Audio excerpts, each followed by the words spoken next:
Alright, so if BlueStacks feels slow or laggy on your PC, yeah, don't worry. A few simple tweaks can make a big difference. Let's fix it step by step. First, go to Settings and increase CPU cores and RAM allocation if your system allows it.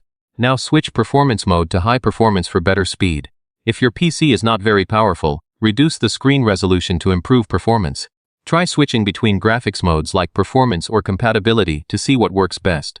Make sure virtualization is enabled in your BIOS. It's very important for smooth performance. Close unnecessary apps running in the background to free up resources. Keep BlueStacks and your graphics drivers updated to avoid performance issues. Lower graphics settings inside your game for smoother gameplay. And yeah, that's how you fix BlueStacks lag issues. With these tweaks, your apps and games should run much smoother.